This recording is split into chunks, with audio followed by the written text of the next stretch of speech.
Welcome to the Workshop Therapy Podcast. I'm your host, Andrew. And I'm Tamara. Wow, smooth. I guess I can't say joining me today, but I'm going to anyway. Because you're OCD. Because I'm OCD, and that's my script. But now you're not, she's here. So we're going to answer a question. We got another question? No, we attempted to record the answer to this question while we were driving at one point, and the recording wasn't quite as clear as I wanted it to be. So the initial response to this question is going to be published as a Patreon exclusive. So if you want to listen to it, sign up to Patreon and you can listen to it. But we'll kind of cover the same things, maybe have a different conversation. Well, we're guaranteed to have a different conversation in answering this question. But with me, it's always a different conversation. Yes. So for those of you who listen on Spotify, at the end of the Spotify, there's usually a poll there, what you thought about the episode, and you can leave comments and questions there, or you can send them to questions@workshoptherapypodcast.com. Anyway, so answering this question from Spotify user CruiserMom4, how do you overcome perfectionism and the feeling of being responsible for everything? I don't know. I don't have the answer, especially when it comes to feeling responsible for everything. Overcoming perfectionism. I think I've overcome perfectionism because I've just given up. I have not overcome perfectionism. I haven't overcome perfectionism either. And I definitely feel responsible for everything, though. Interesting. So what do you think? What's your answer? Death. Wow, you're dark today. It's been a really long day. No, I think if I'm remembering our conversation correctly, which is probably highly unlikely, I don't think that you ever do. Like, it's something that you work on and you find strategies to deal with. But I think when you have like those perfectionist tendencies and that sense of responsibility, for me so far, I have yet to overcome it. I have some strategies that help me to deal with it better. And a big one for me is just realizing when I'm being a perfectionist versus when something really has to be done a certain way. You know what I mean? Like, for instance, I was cleaning your mom's oven the other day, and it's an older oven, hadn't been cleaned in a while, and in my head, when I clean the inside of the oven, I want there to be no spots of anything left. And it was very, very difficult for me to leave spots.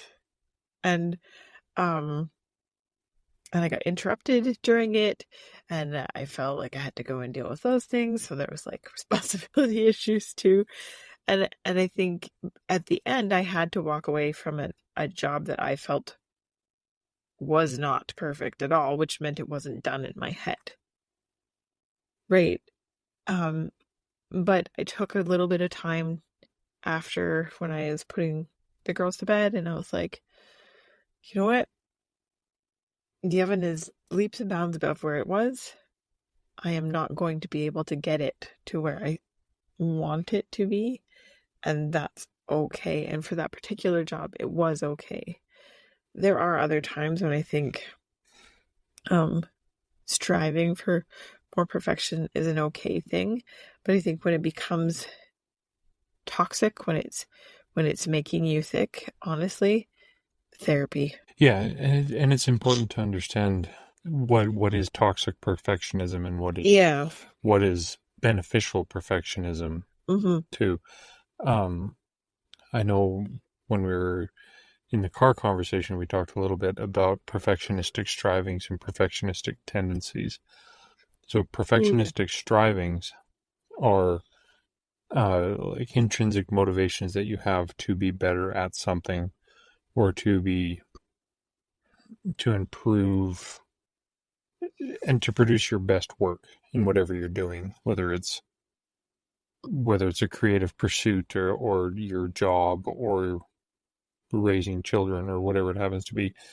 Perfectionistic strivings are the intrinsic motivations that you are doing those things for you, and those typically aren't associated with negative mental health outcomes. Perfectionistic tendencies. Perfectionistic strivings. Sorry, I'm messing them up. Perfectionistic strivings and perfectionistic concerns are the two ways they're broken down. So perfectionistic strivings are the intrinsic motivations. Perfectionistic concerns are concerns around perfectionism in a I'm failing sense, or being concerned about other people's perception of what your output is. Yeah. So you're more concerned about, well, if I don't do X thing perfectly, somebody's going to see it and criticize me, or somebody's going to think I'm a failure, or somebody's going to think my kids are terrible, or I'm not going to be good at work, whatever your concern is. But when you have that outward focus of the perfectionism, then that's where the negative mental health outcomes are associated with. Yeah, and I think keep in mind, I was reading something that was talking about those things like, have you ever cleaned your house because you knew somebody was coming over, and then they came over, and the first thing out of your mouth when you walk through the door is like, oh, I'm sorry, my house is a mess.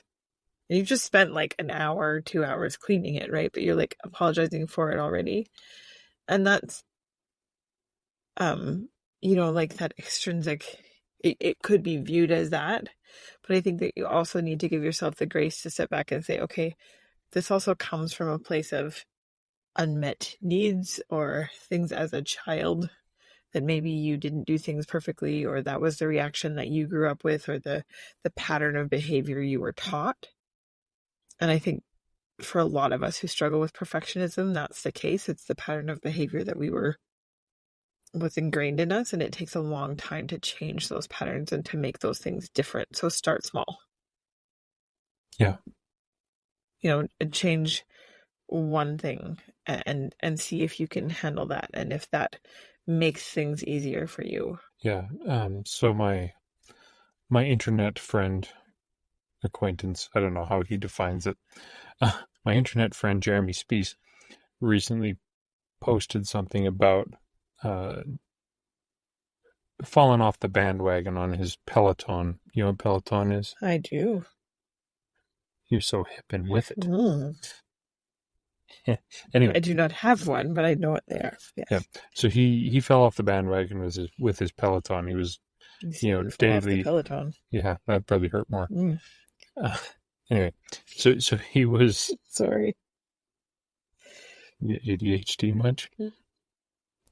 So he was consistent for months and months and months, every day, and then missed a couple days, and then missed a week, and then hit one day, and then managed to do once a month or whatever for several months. And so he posted something to help him become more motivated again. And I think sometimes with perfectionism, you're never going to be perfect at everything. But right? You want to be. But you want to be. But you can be perfect if you set achievable goals. Like let's say we're in a situation of wanting to get back on the Peloton or whatever your exercise of choice is. We need to do that, actually, because since the move, it's been kind of a wagon fall off for me. It has been, yeah. The wheels have come off the bus. But we can start not necessarily by going, okay, well, tomorrow we're going to do 30 minutes a day every day for the next 6 months. Because honestly, that is kind of overwhelming, and that is a negative thing about perfectionism, because you're going to, inevitably, something's going to come up, and you're not going to be able to achieve that goal, and then you're going to feel like a failure. Whereas, let's use the Peloton for an example. This isn't a sponsored post at all. Although if Peloton wants to send us one, I wouldn't say no. Where would we put it in our current situation? Out on the lawn. Lord. Outdoor exercise. That's how you overcome perfectionism. You want to know how you do it? You get married to someone who has crazy ideas and you go along with them, and yep. I know, that's exactly how I've been overcoming my perfectionism. Anyway, so Peloton, back to perfectionism. You can set a goal to, I'm going to sit on my Peloton every day. And that's 100% achievable goal, because all you have to do is you have to walk over and then if you sit on it. And once you're on it, then you're going to maybe pedal for a minute or two. And therefore you have achieved more than your goal. So you were perfect at your goal. And then once you're into the habit of that, you can add to that. Well, I think, yeah, and I think, like, habit stacking is important, and starting with small bits is important. And I think for me, lots of times, and when I think of this question, I think about it as like there's a fear of the imperfection. There's a fear of, it's really a fear of failure, and a fear of, for me, and maybe this isn't for this person, for Cruiser Mom 4, but it's a fear of like being exposed as a fraud. And so you want to present this front of things are perfect. Look at, I've done everything right. I've given you everything. I'm 100% on everything I do, because you're afraid. You're afraid somebody's going to be upset at you. You're afraid something's bad's going to happen. You're afraid of all of those things. And so maybe that perfectionism is really more anxiety. Yeah. Well, and that's where the, perfectionistic concerns. Yeah. That's why it's a negative thing, is because it's not. And it is, and it negatively affects your health. It makes your stress level go up, and it's all of those things. And I think the biggest thing that you can do is give yourself grace and talk to someone. Yeah, and as I was scrolling through research, looking for answers, group therapy is something that's associated with it, because I think then you get into the, if you're talking to a group, we all probably have a little bit of perfectionism in us, or most people probably do to some extent, and so we can all. It's super easy to tell your friend, "Hey, you did a great job on that thing." Yeah, sure. There's problems in it, but overall it looks great. Everybody's going to say it looks great. But as the creator, all we can focus on is the flaws and the problems and where it isn't perfect. Yeah, and it develops into that all or nothing mindset. It has to be perfect, or I'm not doing it at all, and that becomes debilitating and scary. Yeah, and that's where therapy or group therapy especially can be very helpful. Is you get into a communication with people who are in the same situation as you, who then can share, hey, I have this problem too, and I think your stuff is great. And then you can look at their thing, and I think your thing is great. Yeah. I think it helps you realize barriers. Yeah, helps you realize that the perfectionistic concerns are invalid. Yeah. And people who validate perfectionistic concerns are frankly not worth your time, to be honest. Yeah, no, I agree. I do. And I think perhaps that's why a lot more of it comes out as we become parents and as we move through life, than maybe it wasn't as bad in our 20s, because we were all still figuring things out. And we had for us, I feel like we had a lot more community then too. And then as you move away and change new cities and change jobs and change careers and do all of these things, you lose that sense of people that you can talk to about things. And it almost becomes like that perfectionist facade becomes more important to you. Mm-hmm. Because you're interacting with more strangers. Yeah, and so you build that wall up more and more to a point where you don't even know it's there, or you do know it's there, but you don't know what to do about it. Mhm. And yeah, I think you're right. Like, um, group therapy, even just regular therapy, like, there's lots of options. BetterHelp is great for doing it at home, not sponsored, just saying. Affiliate link in the description, though. Yeah. They're But not paying us to say this. no, but it's so helpful. I have done therapy having to go there, and to be able to do it in my own home was game changing for me. Um, that being said, I do think that, like, it's one of those things that will be something that you always work on. Mhm. And it doesn't make you a bad person, and it doesn't have to define you, right? It doesn't have to define you either way. You don't have to be defined as a perfectionist, and you don't have to be defined as a failure. No, and you can look at it as a, okay, you know what? Like, this is hard for me. This is something that I am working on. Celebrate your little wins. Celebrate when you have a good day.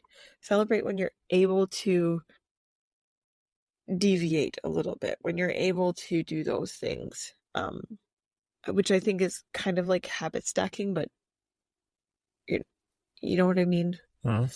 Just finding those little things. And I think, like we talked about, I think it was the last episode, maybe it was a couple other while I was on with you, we talked about, like, finding joy, because honestly, perfectionism is like, it sucks the joy, which is why it's so debilitating.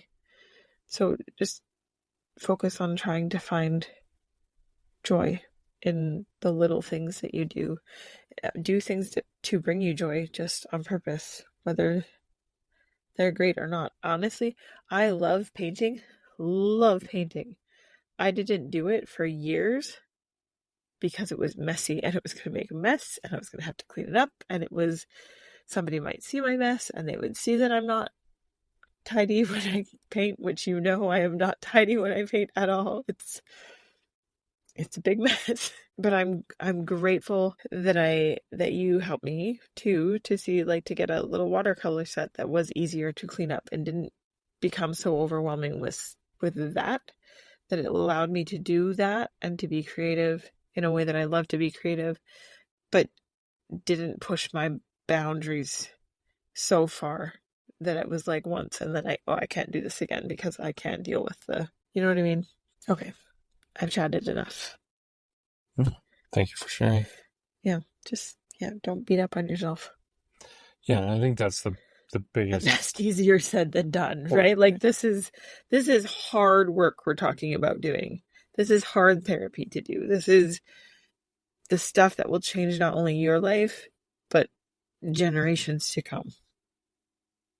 Yeah, and that's where, yeah, we go down the rabbit hole and all sorts of things, but Not us. We're not going to help. No.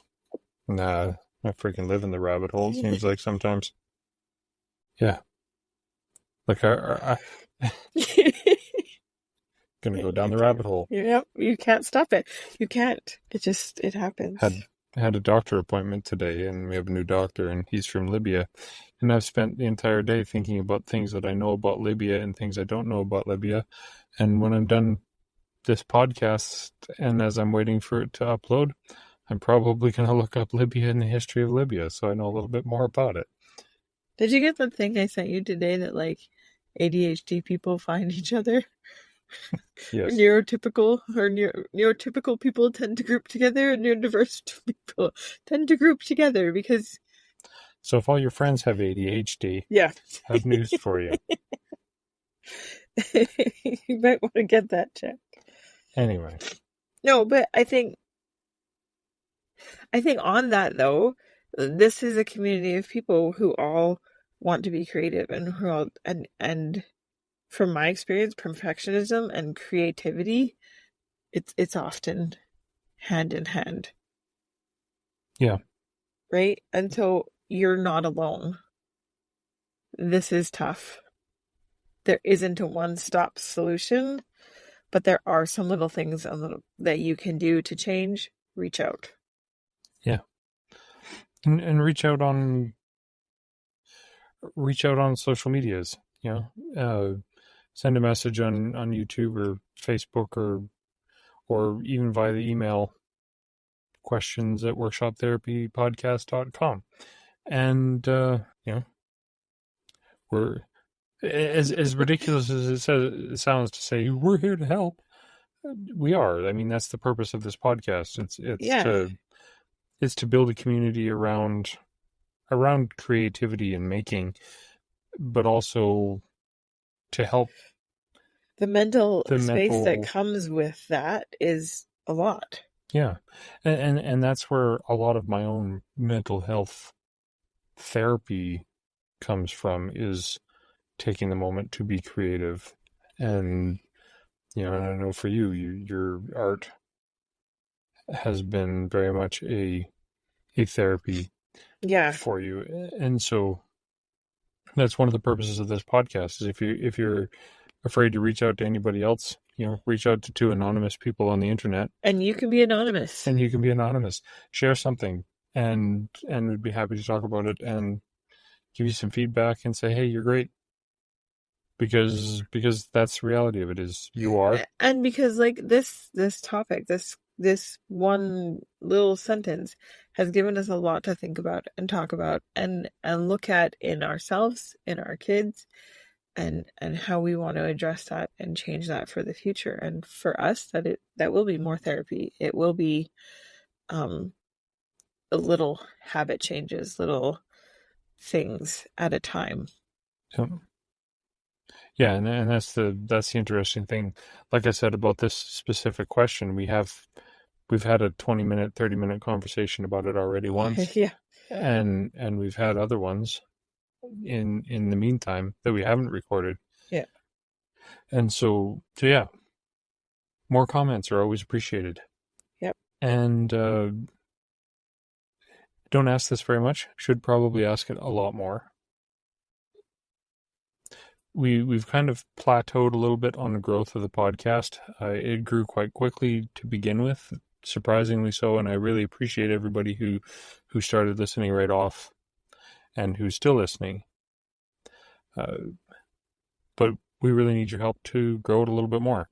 So if you can, when you listen to this episode, if you could share a clip of it or something that stood out to you on your social medias and tag us in it, that would be great.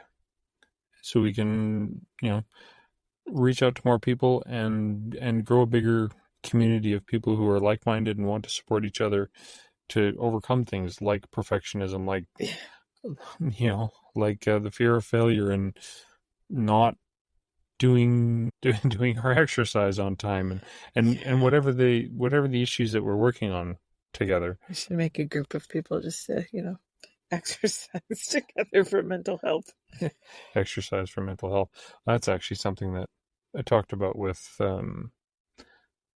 Mark the Wood Whisperer when he was on, is why he did his